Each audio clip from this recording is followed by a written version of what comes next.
Imagine this. It is 4:47 in the morning. The city of Tokyo hasn't woken up yet. The trains are still. The streets, for once, are quiet. That particular heavy silence that only exists in the hour before a megacity remembers what it is.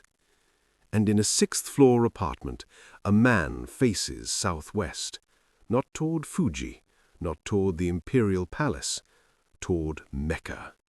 He whispers, Allahu Akbar, and the sound travels through the walls of a country that has no muezzin, no mosque on every corner, no call to prayer echoing through the morning air. Just him and his faith, and 14 million people asleep around him who have no idea he's there. This is Muslim life in Japan, and it is nothing like you imagine, and everything like you'd hope. Japan is, statistically, one of the most religiously homogeneous developed nations on the planet. Roughly 70% of Japanese people identify with Shinto. Buddhism runs through the cultural bloodstream, and formal religious observance of any kind is treated with a kind of polite national indifference. The Japanese have a phrase for it, mushukyo, no religion. It's not hostility. It's not atheism exactly. It's more like a collective shrug toward the divine. Into this world walk approximately 230,000 Muslims. That number sounds small until you realize it has quadrupled in the last 2 decades. There are now over 110 mosques across Japan. Tokyo alone has seen its Muslim population swell into a visible, vibrant, and quietly extraordinary community. Indonesian engineers, Pakistani restaurateurs, Bangladeshi traders, Egyptian academics, Malaysian students, converts, yes, Japanese converts, who found Islam not in the Middle East, but in the fluorescent aisles of a university library in Nagoya.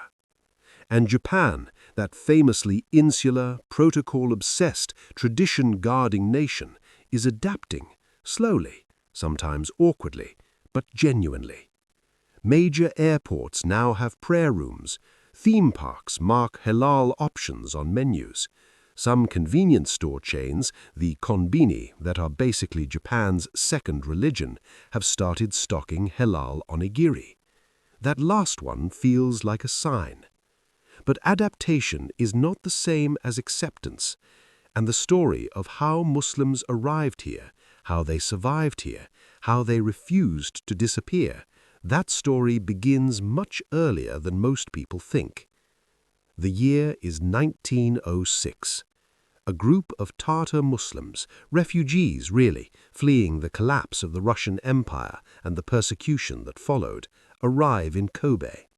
They are merchants mostly, leather traders, fabric dealers. They speak Tatar and Russian and broken Japanese. They carry almost nothing. What they do carry, pressed against their chest like a compass, is their faith. They build the first mosque on Japanese soil in 1928, the Kobe Muslim Mosque. It still stands today, the oldest surviving mosque in Japan. It survived the Second World War. It survived the 1995 Kobe earthquake that flattened entire neighborhoods. The mosque, barely a scratch. Some in the community will tell you that's not a coincidence. But the Tatars were not alone for long. In Tokyo, another community was forming. Turks, Indians, Javanese Muslims who arrived through trade networks that stretched back centuries. By the 1930s, there were enough Muslims in the capital to build the Tokyo Kami, the grand Ottoman-style mosque in Yoyogi Uehara that still anchors the capital's Muslim community today. Walk past it on a Friday afternoon and you will hear Arabic pour out of its open doors into a street that also contains a family mart and a ramen shop. That collision of sounds, that is modern Japan. Then came the economic miracle. The 1970s and 80s brought a different wave, laborers mostly. Pakistani and Bangladeshi workers who arrived on tourist visas, overstayed, found work in factories and markets, and built lives in the cracks of a society not designed for them. They were undocumented, invisible to the state, but they were not invisible to each other. They prayed in apartments, in warehouses, in the back rooms of shops. They wrote the days of Eid on scraps of paper and passed them between neighborhoods without smartphones, without email. Word traveled slowly, person to person, the old way, the only way.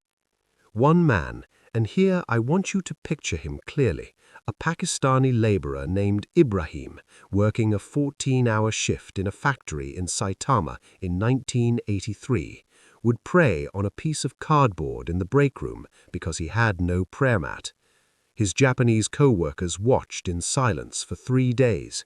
On the 4th day, one of them brought him a folded cloth from home. Nobody asked his name. Nobody documented it.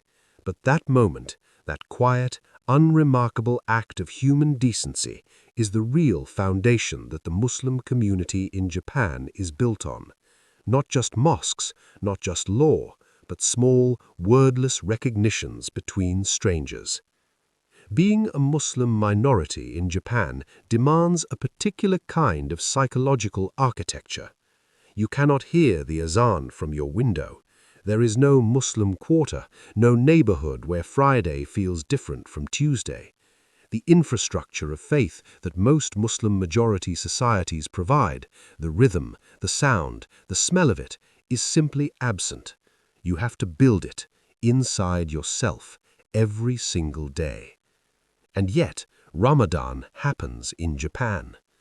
Picture it, a group of 40 people, Indonesians, Egyptians, 2 Japanese converts, a Nigerian student, a Malaysian couple, gathered in a rented community hall in Yokohama. The iftar table is wild and beautiful. There is sushi next to samosas, miso soup beside dates. Someone brought a Japanese sweet, wagashi, shaped by accident into a crescent moon. Everyone takes that as a good sign. The act of eating together, of surviving the fast together in a country that didn't fast with you, carries a different weight. It is fiercer, more deliberate, more chosen. The Japanese converts in particular carry a unique burden. They are Muslim in a language that has almost no Islamic vocabulary. They have had to build an entire inner spiritual world in a tongue not designed to carry it. There is no casual way to say Inshallah in Japanese. You have to translate the concept, not the word. And in that translation, something profound happens. Faith becomes conscious.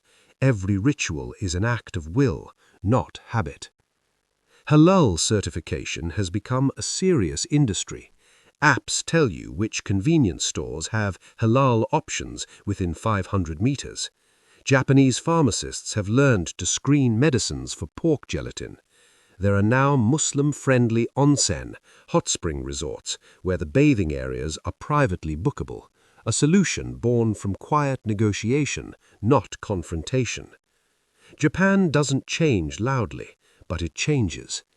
Here is what Japan's Muslim community teaches us, and it has nothing to do with religion specifically, and everything to do with being human. Faith, real faith, does not require permission. It does not need infrastructure or majority approval or a perfect environment to survive in. It needs only the person who carries it and their stubborn daily decision to carry it still. The man praying on a piece of cardboard in 1983, the Tatar merchants pressing a mosque's foundation into foreign soil in 1928, the Japanese convert building an inner world in a language not built for it, the woman pulling a prayer mat from her handbag on a Tuesday afternoon in Shibuya. None of them waited for the world to accommodate them.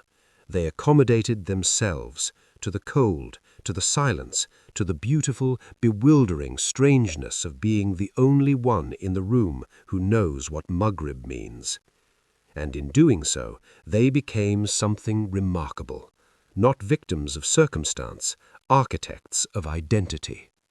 Japan, with its 140 million Tokyo-nets and its vending machines and its polite national shrug toward God, is, quietly, home to one of the most extraordinary expressions of religious resilience on Earth. You just have to know where to look. If this story moved you, if it made you see a country or a faith or a fellow human being slightly differently than you did 9 minutes ago, then this channel is doing its job. Hit subscribe, because at Fact Seeker, this is what we do. We find the stories hiding in plain sight, the ones that don't make headlines, but make you think. New episode dropping soon. Don't miss it.